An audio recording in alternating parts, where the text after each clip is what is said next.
নমস্কার প্রিয় শ্রোতা বন্ধুরা, বেঙ্গলি অডিও স্টোরি মঞ্চে আপনাদের সকলকে স্বাগত। আজকে আমি তারাশঙ্কর বন্দ্যোপাধ্যায়ের লেখা কাক পণ্ডিত গল্পটি পাঠ করে শোনাচ্ছি। শুরু করছি গল্প কাক পণ্ডিত। কালো লম্বা মানুষটি ঘোর কালো, গলায় পৈতা আছে বলিয়াই বোঝা যায় ব্রাহ্মণ। নাম যতীন চাটুর্য, পাঠশালার পণ্ডিত, লোকে বলে কাক পণ্ডিত। শুধু কালো বলিয়াই নয়, আরও কথা আছে ইহার মধ্যে। ছোট্ট একখানি চাষির গ্রামের পাঠশালা ওই যতীনই আসিয়া স্থাপন করিয়াছে। মূল জীবিকা ব্রাহ্মণহীন চাষির গ্রামে গ্রামদেবতার পূজা করা, ঘরে ঘরে ষষ্ঠী পূজা, লক্ষ্মী পূজা করা, মাঠে আখ মারাইবার সময় শাল পুজো করা। যতীনকে এর জন্য লোকে প্রকাশ্যেই বলে যতীন ঠাকুর। বুদ্ধিমান যতীন অতঃপর ভাবিয়া চিন্তিয়া পাঠশালা খুলিয়া বসিল। জমিদারের কাছারিতে পাঠশালা বসে। কয়েক বৎসরই পাঠশালা হইয়াছে, কিন্তু আজও পর্যন্ত পাঠশালার একটি ছাত্র বৃত্তি পায় নাই। সেটা যতীনের অক্ষমতা নয়, সে ভালো ছেলে তৈরি করিলেই পাশের গ্রামের পাঠশালার পণ্ডিতেরা জামা কাপড়, বই কি টাকার লোভ দেখাইয়া ছেলেটিকে ভাঙাইয়া লইয়া যায়। এমন কয়েকটি ছেলেই অন্য পাঠশালা হইতে বৃত্তি পাইয়াছে। তাই তারা কালো চেহারার সঙ্গে মানাইয়া লোকে গোপনে তাহাকে বলে কাক পণ্ডিত। অর্থাৎ কাকের মতোই সে কোকিলের ছানা মানুষ করে। একদা সে ছানা বড় হইয়া অন্যত্র গিয়া কুহু কুহু করিয়া গান গাইয়া মাতাইয়া দেয়, লোকে তারিফ করে। পূজা এবং পড়ানো একই সঙ্গে চলে যতীন চাটুর্যের। সকালে পূজা না হইলে দেবসেবায় ত্রুটি হয়। আবার পাঠশালাও, সেও সকালে না বসাইলেই নয়। যতীন অতি সুকৌশলে দুই কাজ সারিয়া যায়। পাঠশালা বসাইয়া সে অপেক্ষা করিয়া থাকে। পাখি সব করে রব, এরপরেই বসে তাহার পাঠশালা। যেই দেখে শিশুগণ দেয়মন নিজ নিজ পাঠে, অমনি যতীন তেলের বাটি লইয়া বসে। পাঠশালাতে বসিয়া তেল মাখাও চলে, আর ছেলে পড়ানোও চলে। তারপর বলে, গ্রহণ করো, সব স্লেট গ্রহণ করো এইবার। যতীন সর্বদা সাধু ভাষায় কথা বলে। ছেলেরা স্লেট গ্রহণ করিলে বলে, আপন আপন পাঠগুলি যত্ন সহকারে পরিষ্কার পরিচ্ছন্ন করিয়া লিখিয়া রাখো। অবগাহন করিয়া আসি। আচ্ছা ভোলা, অবগাহন শব্দের অর্থ কি বলো তো? আগে এমনি করে ডুব দেওয়া। ভোলা কান দুইটি আঙুল দিয়া বন্ধ করিয়া বায়ু সরোবরে ডুব দেয়। যতীন ধা করিয়া স্নান করিয়া আসে। জমিদারের কাছারিতে পাঠশালা বসে। কাছারির প্রাঙ্গণে কয়েকটি জবা, আকন্দ ও কলকে ফুলের গাছ, গোটা দুই বেলগাছও আছে। কাপড় ছাড়িয়া যতীন কয়েকটা ফুল তুলিয়া লয়। অতঃপর বিল্বপত্র চয়ন করিবার পূর্বে কপালে হাত ঠেকাইয়া অদৃশ্য বৃক্ষবিহারীকে প্রণাম করিয়া তবে বিল্বপত্র চয়ন করে। তারপরে হয় টিফিনের ছুটি। সে বিল্ববাসিনীর ঘরে ঢুকিয়া প্রথমেই ভাঙা কাঁসরটা ঢন ঢন শব্দে বাজাইয়া দেয়। ছেলেরা অমনি ছুটি পাইয়া কলরব করিতে করিতে বাড়ি ছোটে। যতীন পণ্ডিতের উপদেশ দেওয়া আছে, গুড় সহযোগে মুড়ি অথবা যার পিতামাতা যা দেবেন সন্তুষ্ট চিত্তে প্রসন্ন মনে তাই ভক্ষণ করিবে। তারপর পিতার গাভী দোহনের সময় গোবৎসটিকে ধৃত করিয়া পিতাকে সাহায্য করিবে। গাভী দহনের পর আবার পাঠশালায় আগমন করিবে। বুঝিয়াছ? ছাত্রদের পিতার গাভী দহন হইতে হইতেই পণ্ডিতের পূজা হইয়া যায়। শুধু দেবপূজাই শেষ হয় না, যতীনের উদর পূজাও শেষ হইয়া যায়। কাছারির বারান্দায় ছেঁড়া মোড়ায় বসিয়া তামাক টানিতে টানিতে সে ছাত্রদের জন্য অপেক্ষা করে। মণিমণ্ডলের ভাগিনী ফুরি বিল্ববিলাসিনীর পূজার প্রদীপ ও ধূপ দিয়া থাকে। এটি জমিদারের বন্দোবস্ত। মণিমণ্ডল ইহার জন্য জমি ভোগ করে। ফুরি বলে, ঠাকুর আস্তে থেকে মন্তর বলতে বলতে আসে। পাঠশালার কাসর শুনেই আমি প্রদীপ সাজিয়ে ধূপের আগুন দিয়ে আস্তে আস্তে দেখি ঠাকুর মশাইয়ের পুজো শেষ হয়ে গেছে। ফুরি একদিন যতীনকে একথা বলিয়াছিল। যতীন গম্ভীরভাবে তাকে সাবধান করিয়া দিয়াছিল, ঈদৃশ্য বাক্য আর কখনো তুমি উচ্চারণ করিও না, বুঝিয়াছ? ফুরি হাসিয়া সারা হইয়াছিল, ঈদৃশ্য বাক্য কি গো, ঈদৃশ্য বাক্য কি? ঈদৃশ্য বাক্য কথাটি তাহার বড়ই কৌতুককর মনে হইল। ফুরি আড়ালে যতীনের নাম দিয়াছে ঈদৃশ্য বাক্য। যাক সে কথা। টিফিনের পর যতীন পাঠশালা লইয়া বসে। একেবারে পুরো 3 ঘণ্টা পড়াইয়া ছেলেদের ছাড়িয়া দেয়। পাঠশালার বড় ছেলেরা এই সময়টার নাম দিয়াছে কালবৈশাখী। তারা বলে ওই কালবৈশাখীর ঝড় আসছে। যতীন নিজেও সে সময় ঘর্মাক্ত হইয়া ওঠে। আফসোস করিয়া বলে, খদত কখনো গগনগাত্রে আরোহণ করিতে পারে না, বৃথা চেষ্টা আমার। আবার একটা দীর্ঘ নিঃশ্বাস ফেলিয়া বলে, পড়িলে ভেড়ার শৃঙ্গে ভাঙিরে হীরার ধার, বলিয়াই ভ্রু কুঞ্চিত করিয়া গবেষণায় নিযুক্ত হও। ওই ভেড়া শব্দটি অত্যন্ত দুষ্টু প্রয়োগ হইয়াছে। মেষ বলিলে ক্ষতি কী ছিল? গুরুচণ্ডালী দোষ। গুরুচণ্ডালী দোষ অমার্জনীয়। তারপর হইতে সে ভেড়ার শৃঙ্গে না বলিয়া মেষের শৃঙ্গে বলে। সেদিন বিল্ববাসিনীর পূজা শেষ করিয়া মুড়ি ও গুড় ভোজনান্তে হুঁকাটি হাতে পাঠশালাতে আসিয়া যতীন দেখিল জমিদারের গোমস্তা ও নন্দী বসিয়া আছে। সে তাড়াতাড়ি গোমস্তাকে আহ্বান করিয়া বলল, আসুন আসুন আসুন, আপনাদের সব মঙ্গল তো, শুভ সংবাদ তো। যেন কাছারিটি তাহারই নিজের বাড়ি। গোমস্তা বলিল, হ্যাঁ হ্যাঁ, সব মঙ্গল। তারপর আপনার যে কাজ এসেছে, সেই জন্যই তো এসেছি।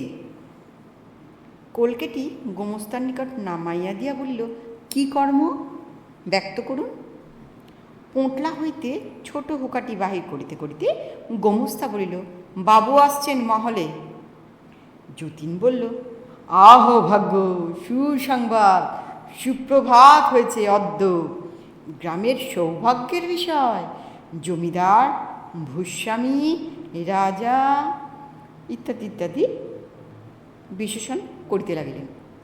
গোমস্তা বাধা দিল, নতুবা জমিদারের আরও অনেক নাম সে বলিতে পারিত। গোমস্তা বাধা দিয়া বলিল, বিল্ববাসিনীর পূজা যখন নেন তখনকার কথা মনে আছে তো? বাবু এলে পাক শাক এখানেই আপনাকে করতে হবে। অবশ্য বাবু নিশ্চয় বকশিসও দেবেন আপনাকে। যতীন বলল, অবশ্যই অবশ্যই, কর্তব্য কর্ম অবশ্যই করণীয়, অবশ্যই আমি চালিত করিয়া দিব। এইটুকুর একটু ইতিহাসও আছে। যতীন এ গ্রামের বাসিন্দা নয়। এ গ্রামে পূর্বে এক ঘর মাত্র ব্রাহ্মণ ছিল। তাহারাই বিল্ববাসিনীর পূজা করিত এবং তাহার জন্য জমিদার প্রদত্ত জমি ভোগ করিত। কিন্তু কিছুদিন পূর্বে সে ব্রাহ্মণ বংশটি নির্বংশ হইয়া গিয়াছে। যতীন এ গ্রামে পাঠশালা করিলে সে এই পূজারকত্ব পদের প্রার্থী হইল। তখনই কথা হয়, তাহাকে এই গ্রামে বাস করিতে হইবে, গ্রামের সকলের পৌরোহিত্য করিতে হইবে এবং জমিদার অথবা তাহার কোনো বিশিষ্ট প্রতিনিধি আসিলে তখন পাচকের কাজও তাহাকেই করিতে হইবে। যতীন তাহাই স্বীকার করিয়া লইয়াই কাজ গ্রহণ করিয়াছে। বিনিময়ে জমিদার প্রদত্ত নিষ্কর 8 বিঘা জমি সে পাইয়াছে। কাজ লইয়া পাঠশালা করিতে প্রায় বড় অসুবিধা হয়। গ্রামে কোনো ক্রিয়াকর্ম থাকিলে সেদিন আর পাঠশালা করা হয় না, অথবা পাঠশালা সারিয়া সে কর্ম সারিতে গেলে বেলা 3টা পর্যন্ত অনাহারে থাকিতে হয় এবং গৃহস্থের তিরস্কার সহ্য করিতে হয় বিস্তর। কিন্তু তবু যতীন পাঠশালাটি ছাড়ে নাই। নানা কৌশলে সুবিধা অসুবিধায় একটা সমন্বয় সে করিয়া ফেলিয়াছে। গোমস্তা বলিল, হ্যাঁ, সেই জন্যই বাবু রাঁধুনি বামুন সঙ্গে আনবেন না। যতীন একটু মাথা চুলকাইয়া বলিল, দেখুন, একটু অসুবিধা হইবে বলিয়া অনুমান করিতেছি। হুজুর হলেন শহর নিবাসী, 10 ঘটিকার সময় আহার করা অভ্যাস, কিন্তু আবার একটু বিবেচনা করুন, বিল্ববাসিনীর পূজার্চনা, তৎপর পাঠশালার কর্মাদি। ধমক দিয়া গোমস্তা বলিল, পাঠশালা এখন বন্ধ করে দিন, আর বাবু এলে পাঠশালা করবেনই বা কোথায়? কাছারিতে তো তখন পাঠশালা করা যাবে না। যতীন বলিল, কিন্তু মায়ের পুজো তো। গোমস্তা বলল, সে তো 9টার মধ্যেই হয়ে যাবে। 9টায় রান্না চড়ালে 12টায় শেষ হয়ে যাবে। বাবু আমাদের 12টার এদিকে খান না। যতীন খুশি হইয়া বলিল, অবশ্য 12 ঘটিকা হইলে ঠিক মধ্যাহ্ন ভোজন মধ্যাহ্নেই করা কর্তব্য। হ্যাঁ, কাল হইতে পাঠশালা আপনি ছুটি দিয়ে দিন। কাছারিতে কলি ফেরাতে হবে, পরিষ্কার করতে হবে। তারপর নন্দীকে সম্বোধন করিয়া বলিল, কাঠ কেটে চেলা করে রাখ, একটা বড় দেখে ডাল কারো গাছের কেটে নিয়ে আয়।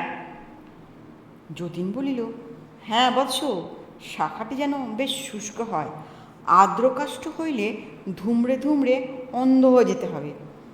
3 শাখা হইলেই উত্তম হইবে, এরূপ দাহ্য কাষ্ঠ আর হয় না। নন্দী বলিল, কার গাছের ডাল নেব? বিরক্ত হইয়া গোমস্তা বলিল, যার পাবি তারই নিবি। তা তেঁতুল ডালি একটা যার গাছ থেকে হোক কেটে নে না।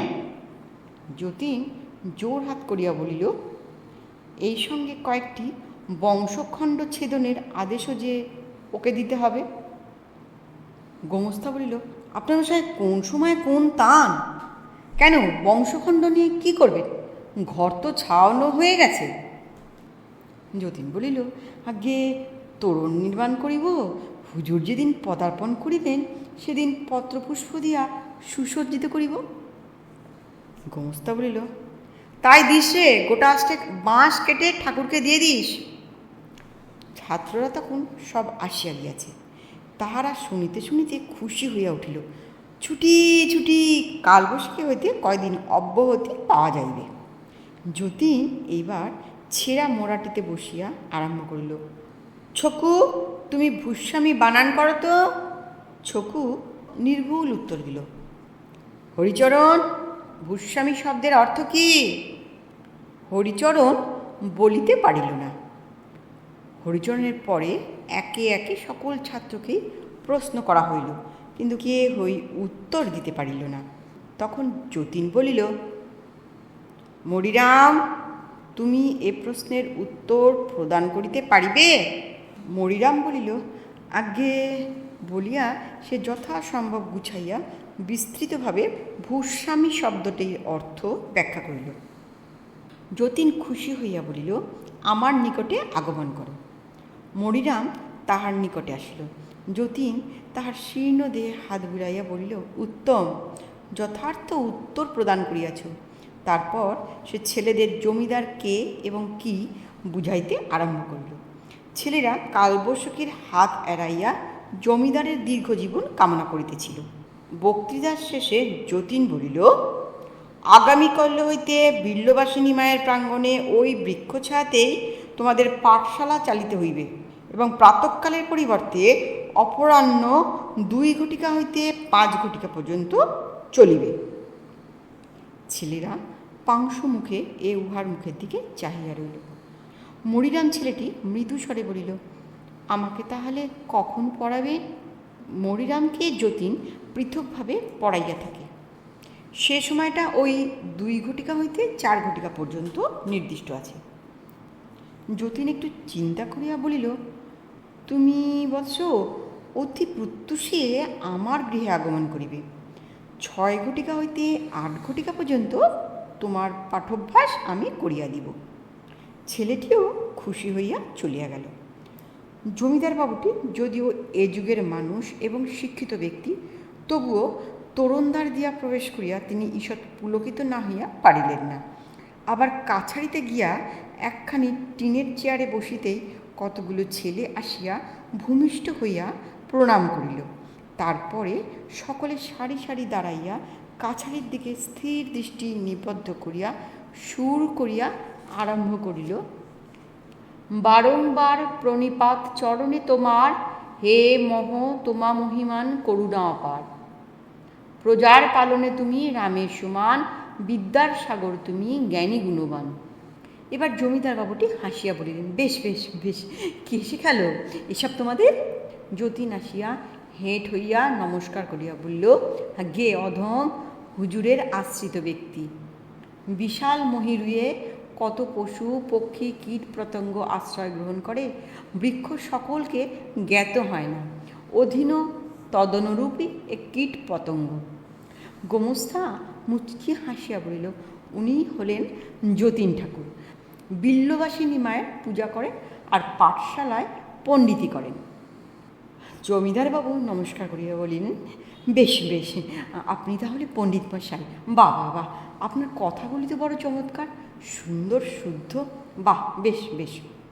পণ্ডিত সম্বোধনে এবং এমন অজস্র প্রশংসাবাদে যতীন যাহাকে বলে পরম পুলকিত, তাই হইয়া উঠিল। পুলকের আতিশয্যে তাহার চোখ দুটি ছলছল করিয়া উঠিল। সে হাত জোর করিয়া বলিল, হুজুর মহৎ, অধীন ক্ষুদ্র, কিন্তু হুজুর বিবেচনা করে দেখুন, আমি ব্রাহ্মণ, শিক্ষাকতা আমার কর্ম। হুজুর, আমি যদি অশুদ্ধ ভাষায় কথোপকথন করি কিংবা ব্যাকরণ দুষ্ট শব্দ প্রয়োগ করি, তাহলে আমার ছাত্রীরা কীরূপে শুদ্ধ ও সাধু ভাষায় জ্ঞান লাভ করিবে? যদি কেহ স্বর্ণালঙ্কারের পরিবর্তে অহরহ পিতলের অলঙ্কারই ব্যবহার করে, তবে পিতলকেই সে স্বর্ণ বলিয়াই জ্ঞান করিবে। গোমস্তা ব্যস্ত হইয়া উঠিয়াছিল। সে বলিল, যান গো যান, এইবার যান, রান্না চড়িয়ে দেন গিয়ে, যান। যতীন বলিল, হ্যাঁ হ্যাঁ হ্যাঁ, এই যে আমি প্রস্তুত, অবিলম্বেই রন্ধন সমাপ্ত হইয়া যাইবে, কোনো চিন্তা নাই। জমিদার বলিলেন, আপনিই রান্না করবেন নাকি? হ্যাঁ হুজুর, হুজুরের আশ্রিত আমি, তদুপরি মহাভাগ্য আমার, নতুবা আমার হস্তের রন্ধনে হুজুরের সেবা হইবে, এটা কি কম কথা? বলিয়া সে একখানি দরখাস্ত হুজুরের হাতে দিল। দরখাস্তখানি পড়িবার পূর্বেই সেখানের দিকে দৃষ্টি ফিরাইয়া জমিদার মুগ্ধ হইয়া গেলেন। হাতের লেখাটি অতি সুন্দর, প্রথম দৃষ্টিতে ছাপা লেখা বলিয়াই ভ্রম হয়। সপ্রশংস দৃষ্টিতে যতীনের দিকে চাহিয়া তিনি বলিলেন, আপনার লেখা? বাহ, এ অতি সুন্দর লেখা, এত সুন্দর লেখা আমি কখনো দেখিনি। যতীন আবার আরম্ভ করিল, হুজুর, হস্তলিপি সুন্দর না হইলে শিক্ষকতা করা চলে না, কারণ ছাত্রগণ গুরুর হস্তলিপিকেই আদর্শ জ্ঞান করিয়া সেই রূপ শিখিবারই তো চেষ্টা করিবে। চিন্তা করিয়া দেখুন হুজুর, অগ্রে লেখা তৎপরে পড়া, সেজন্যই তো লেখা পড়া শব্দটি প্রচলিত হইয়াছে। দরখাস্তখানি হুজুর পড়িতেছিলেন। প্রথমেই যতীন আরম্ভ করিয়াছে, মহামহিম জ্ঞান গুণ প্রভৃতি অশেষ সদ্গুণ সমলঙ্কৃত প্রজাপালক ভূস্বামী প্রবর শ্রীল শ্রীযুক্ত মহোদয় অশেষ প্রবল প্রতাপেষু। তারপর দীর্ঘ 3 পৃষ্ঠা ধরিয়া গ্রামের পাঠশালাটির দুরব্যবস্থার বর্ণনা করিয়া হুজুরের করুণা দৃষ্টি আকর্ষণ করা হইয়াছে। জমিদার প্রশ্ন করিলেন, সরকারি সাহায্য কত করে পান? 1 কর্পতক নয় হুজুর। কেন? আমি যে জ্যেষ্ঠতাত পত্নী পাস নই হুজুর। জমিদার বিস্মৃত হইলেন। যতীন সবিনয় বললেন, ধৃষ্টতা মার্জন করিবেন অধীনের রহস্য করিয়া ও বাক্যটি আমি প্রয়োগ করিয়াছি। গুরু ট্রেনিংকে বলা হয় GOT, রহস্য করে আমরা বলি জেঠি, জ্যেষ্ঠতাত পত্নী। জমিদার হাসিয়া বলিলেন, বুঝেছি বুঝেছি, আচ্ছা আচ্ছা, আমি বরং সেজন্য চেষ্টা করব। যতীন বলিল, হুজুর, আক্ষেপের বিষয় আর কত নিবেদন করিব? আমার পাঠশালার ছাত্রকে বৃত্তি পরীক্ষা দিতেও অনুমতি দেওয়া হয় না। তজ্জন্য আমার শিক্ষকতার কৃতিত্বও দেখাইতে পাইলাম না। নতুবা আমি অহংকার সহকারে বলিতে পারি, আমার ছাত্র প্রত্যেকবারই বৃত্তি পরীক্ষাতে কৃতকার্য হইত, এবং সেই জন্যই আমি যাহাদের শিক্ষিত করিয়া তুলি তাহাদেরই গ্রহণ করিয়া অবশেষে লোকপাড়ার বিদ্যালয় বৃত্তি পরীক্ষার সুনাম অর্জন করে। বর্তমান বৎসরে মরিরাম নামক একটি বালক আছে হুজুর, তাহাকে হীরকখণ্ড বলা যায়। যদি কোনোরূপে অনুমতি পায় হুজুর, তবে নন্দীটা উনানে আগুন দিয়েছিল। সে বাধা দিয়া ডাকল, কাঠগুলো পুড়ে যে হুদ্দুর হয়ে গেল মশাই। যতীন ব্যস্ত হইয়া বলিল, এই যে আমিও আগমন করিতেছি, তুমি হরিদ্রা, লঙ্কা, আদ্রা প্রভৃতি মশলাগুলি বন্টনের ব্যবস্থা করো দেখি। রান্নাঘরের দাওয়া হইতে গোমস্তা বলিল, বন্টনের সব ব্যবস্থা হয়েছে, হুজুর তো এখন রইলেন, পরে ওইসবের ব্যবস্থা করা হবে, পরে কথা বলবেন, এদিকে আসুন দেখি। যতীন রান্নাশালে আসিতেই নন্দীটা বলিল, তুমি কিন্তু আচ্ছা বকতে পারো মশাই, বকে বকে মানুষের কানের পোকা মেরে ফেলো। আহ, সেই কাল থেকে লেগেছ বাপু। যতীন চোখ মুছিয়া বলিল, তুমি কি বুঝিবে বৎস, কথিত আছে, মহতের ধর্ম মহতি জানে, মহতের টান মহতি টানে, তোমার অবশ্য অপরাধ কি? জমিদারটিকে যতীনের বড় ভালো লাগিয়াছে। গোমস্তা, নন্দী, বাবুর চাপরাশি সকলেই যতীনকে শাসন করে, কিন্তু বাবুর ব্যবহার বড়ই মিষ্ট, কদাপি কটু কথা তিনি বলেন না। গোমস্তা, নন্দী, চাপরাশির ব্যবহারে যতীন দুঃখিত নয়, সে মনে মনে তাহাদের করুণা করে। একান্ত নির্জনে সে আপন মনে দীর্ঘ নিঃশ্বাস ফেলিয়া বলে, অজ্ঞতার মতন দুষ্ট ব্যাধি আর সংসারে নাই। প্রত্যহ প্রভাতে সে একটি করিয়া সমস্যা আনিয়া জমিদার বাবুর নিকটে উপস্থিত করে। করজোড়ে দাঁড়াইয়া বলে, হুজুর, অভয় দিলে অধীন একটি নিবেদন পায়। বাবুর হাসির মধ্যেই অভয় ফুটিয়া ওঠে। যতীন বলে, একটি সমস্যার সমাধান করিয়া দিতে হইবে হুজুর। হুজুর, এই সংসারের মধ্যে একদা অদৃষ্ট ও পুরস্কারের মধ্যে বিবাদ হইয়াছিল। অদৃষ্ট বলে আমি শ্রেষ্ঠ, আমি বলবান। পুরস্কার বলে ভুল, আমি শ্রেষ্ঠ, আমিই বলবান। এইটুকুই অবগত হইয়াছি, মীমাংসার সংবাদ আমি জানি না, মীমাংসা হুজুরকে করে দিতে হবে। বাবু শিক্ষিত ব্যক্তি, তিনি বলেন, মীমাংসা এখনো হয় নাই পণ্ডিত মশাই, বিবাদ এখনও চলছে, কাজেই মীমাংসার খবর আপনাকে কেমন করে দেব? বাবুর উত্তরে যতীনের চমক লাগিয়া যায়। সে মাথা চুলকাইতে চুলকাইতে ফিরিয়া আসিয়া কথাটি ভাবিতে বসে, কিন্তু ভাবিয়াও বুঝিতে পারে না। তবুও কথাটা তাহার বড় ভালো লাগিয়াছে। ভাবিয়া চিন্তিয়া খবর শব্দটির পরিবর্তে সংবাদ শব্দটি বসাইয়া শুদ্ধ করিয়াও লয়। সেদিন আসিয়া প্রশ্ন করিল, হুজুর, জ্ঞান শ্রেষ্ঠ না ভক্তি শ্রেষ্ঠ? বাবু বলিলেন, ও দুটোর হলো আম আর আটির মতো সম্বন্ধ পণ্ডিত মশাই। আম খেলেই যেমন আটি পাওয়া যায়, জ্ঞান এলেই তেমনি ভক্তি আসে। অবশ্য ভুয়ো আটিওয়ালা আমও আছে, সেটা ওই আমের শ্বাস শুকিয়ে যায় বলি, সে আপনার অখাদ্য। পণ্ডিতের তাক লাগিয়া যায়। সে দাঁড়াইয়া দাঁড়াইয়া ভাবিতেছিল। অকস্মাৎ রান্নাশালা হইতে গোমস্তার তীব্র কণ্ঠস্বরে সচকিত হইয়া সে তাড়াতাড়ি আবার চলিয়া গেল। গোমস্তা তাহাকে দেখিবা মাত্র বলিল, বলি, ব্যাপার কি আপনার বলুন তো? পণ্ডিত সভায় বলিল, কি আজ্ঞে? এই পরশু দোকান থেকে 7 দিনের জিনিসপত্র আনিয়ে দিয়েছি, 1 সের ঘি এসেছে, এর মধ্যে আজ ঘি নাই, জিনিসপত্র সব ফুরিয়ে গেল, ও বেলায় আর চলবে না, এর মানে কি? হ্যাঁ? যতীন হাত জোর করিয়া বলিল, আজ্ঞে, আমি স্বয়ং অনুধাবন করিতে অপরাগ হইতেছি, কিরূপে অর্থ ব্যক্ত করিব বলুন? গোমস্তা অত্যন্ত বিরক্ত হইয়া বলিল, ও সব ব্যক্ত ছাড়ুন মশাই, সাদা কথায় বলুন। ওদিকে কাছারি হইতে বাবু ডাকিলেন, রাধাচরণ, ও রাধাচরণ। গোমস্তা কথা সমাপ্ত রাখিয়াই তাড়াতাড়ি বাবুর কাছে আসিয়া দাঁড়াইল। বাবু বলিলেন, বকাবকি কিসের হচ্ছে? কি হলো? আগে মহা বিপদ হয়েছে, জিনিসপত্র সব চুরি যাচ্ছে। চুরি যাচ্ছে? কি চুরি গেল? আগে পরশু দিন দোকান থেকে হিসেব করে 7 দিনের মতো জিনিসপত্র আনিয়েছি, ঘি আনিয়েছি পাকে 1 সের। আজ আর জিনিসপত্র কিচ্ছুই নাই, ঘি 6টা খানেক মাত্র পড়ে আছে। ওবেলায় সব আসবে তবে রান্না চলবে। যতীনও পিছন পিছন আড়ালে আসিয়া দাঁড়াইয়াছিল। সে সম্মুখে আসিয়া বলিল, হুজুর, তস্কর যে কে অনুসন্ধান করে দেখা হোক। আমি অদ্য হইতে কাছারি ত্যাগের সময় বস্ত্র অঙ্গ উত্তম রূপে পরীক্ষা করাইয়াই যাইব হুজুর। বাবু বলিলেন, না না না না, যান, আপনি কাজ করুন গে, যান। ধমক দিয়া গোমস্তা বলিল, যান না মশাই। বাবু বললেন যেতে, আর আপনি আবার আরম্ভ করিলেন কেন? যতীন চলিয়া গেল।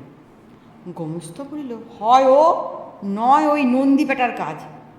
বাবু বললেন, বেশ তো, জিনিসপত্র একটু সাবধান করে রেখো, তুমি একটু নজরে নজরে রেখো, তাহলেই আর চুরি যাবে না। আর ও নিয়ে কি কেউ কেলেঙ্কারি করে? ছি! গোমস্তা আপন মনে বকবক করিতে করিতে চলিয়া গেল। কিছুক্ষণ পর বাবু বাহিরে আসিয়া দেখিলেন যতীন ম্লান মুখে নির্বাক হইয়া বসিয়া আছে। কত গভীর চিন্তায় সে যেন মগ্ন। তিনি বুঝিলেন কথাটা বেচারাকে বড়ই বাজিয়াছে। তাহারও মনটা বেদনায় টনটন করিয়া উঠিল। তিনি তাহাকে উৎসাহিত করিবার জন্যই বলিলেন, পণ্ডিত মশাই, একদিন আপনার পাঠশালা দেখতে যাব। পণ্ডিত তাড়াতাড়ি উঠিয়া দাঁড়াইয়া বলিল, সে সৌভাগ্য কি আমার হচ্ছে? বাবু বলিলেন, ও কথা কেন বলছেন, নিশ্চয়ই যাব আমি। একটুখানি স্তব্ধ থাকিয়া যতীন বলিল, হুজুর, সেদিন ব্যক্ত করলেন অদৃষ্ট আর পুরস্কারের দ্বন্দ্বের আজও অবসান হয় নাই, কিন্তু আমার মনে হয় হয়েছে। অদৃষ্টই শ্রেষ্ঠ, সেই বলবান।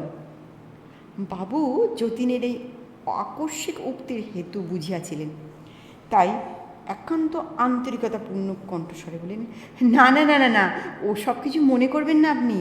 ওসব লোকের বিষয় ঘেঁটে ঘেঁটে মনে ঘাঁটা পড়ে গেছে। সংসারের আর পাপ ছাড়া কিছুই চোখে পড়ে না ওদের। আমি ওর হয়ে আপনার কাছে মাপ চাইছি। যতীনের চোখ দিয়ে টপ টপ করিয়া জল পড়িয়া গেল। বাবু আর সেখানে দাঁড়াইলেন না। পাছে যতীনের উচ্ছ্বাস প্রবলতর হইয়া ওঠে, সেই ভয়ে তিনি ঘরে আসিয়া বসিলেন। মিনিট 10 পরে কিন্তু যতীন আসিয়া সম্মুখে দাঁড়াইল। হুজুর, বলুন। যতীন জোর হাত করিয়া নীরবে দাঁড়াইয়া রহিল। বাবু দেখিলেন তাহার ঠোঁট দুটি থরথর করিয়া কাঁপিতেছে। তিনি গভীর সহৃদয়তার সহিত বলিলেন, কি বলবেন, বলুন। যতীন ঝরঝর করিয়া কাঁদিয়া তাহার পা দুইটি জড়াইয়া ধরিয়া বলিল, হুজুর, আমিই অপরাধী, আমিই তস্কর। ঘৃত মশলা আমিই অপহরণ করিয়াছি হুজুর। বাবু নির্বাক হইয়া রইলেন। যতীন ভেউ ভেউ করিয়া কাঁদিতেছিল। বাবু সস্নেহে তাহার মাথায় হাত বুলাইয়া বলিলেন, আপনার বড় অভাব, তাই না? যতীন বলিল, হুজুরের আশীর্বাদে অধীনের অভাব নাই হুজুর, তবে এই বালকটির জন্য। দরজার বাহির হইতে শীর্ণকায় মরিরামকে সম্মুখে আনিয়া বলিল, হুজুর, বড়ই মেধাবী ছাত্র এটি, কিন্তু সংসারে ওর বড়ই অভাব। আমাকে কিছু কিছু করিয়া সাহায্য করিতে হয়, নতুবা উদরের দায়ে বালকটিকে পড়া পরিত্যাগ করিয়া কাহারও গোচারণ চাকরি গ্রহণ করিতে হইবে। বাবুর বিস্ময়ে অবধি ছিল না। যতীনের আবেগ তখনও নিঃশেষিত হয় নাই। সে বলিল, তাই হুজুর, আপনার দরবার হইতে কিছু মশলা ইহাকে প্রদান করিয়াছি, আর ঘৃতটুকু হুজুর ওই উহাকেই সেবন করিতে দিয়াছি। মেধাবী ছাত্র হুজুর, ঘৃতে মেধা বৃদ্ধি হয়। হুজুর, উহাকে এবার আমি বৃত্তি পরীক্ষায় যেমন করিয়াই হোক দেয়াব। আমার ছাত্র লইয়া লোকপাড়ার শিক্ষকেরা সুনাম অর্জন করে, আর আমায় বলে কাক পণ্ডিত। হুজুর, আমি শিক্ষিত করি, আর তাহারা অবশেষে তাহাকে গ্রহণ করে। তাই তাই বলছিলাম। আবার সে ঝরঝর করিয়া কাঁদিয়া ফেলিল। ছেলেটিও ইতিমধ্যে প্রণাম সারিয়া বড় বড় চোখ দুটি মেলিয়া করজোড়ে বাবুর সম্মুখে দাঁড়াইয়াছিল। বহুক্ষণ পরে বাবু বলিলেন, আচ্ছা পণ্ডিত, আমি এখন থেকে 5 টাকা করে সাহায্য করব, বুঝলেন? যতীন করজোড়ে প্রশ্ন করিল, আমার পাঠশালা কবে পরিদর্শন করিবেন হুজুর? আমি পত্রপুষ্প দিয়া সমস্ত সুসজ্জিত করিয়া রাখিব। হুজুর, আপনি যে ভূস্বামী, রাজা, দেবতার অংশ। যতীনের উচ্ছ্বাস থামিত কিনা সন্দেহ, কিন্তু নন্দীটা চিৎকার করিয়া ডাকিল, এই যে ডালটা যে পুড়ে গেল! ঠাকুরমশাই, ও ঠাকুরমশাই! সত্যি পোড়া গন্ধ উঠেছিল। যতীন ত্রস্ত পদে রান্নাশালার দিকে চলিয়া গেল। নমস্কার। গল্পটি কেমন লাগলো? গল্প পাঠ ভালো লাগলে দয়া করে একটা লাইক করতে ভুলবেন না, আর আপনাদের সুচিন্তিত মতামত কমেন্ট বক্সে জানাতেও ভুলবেন না।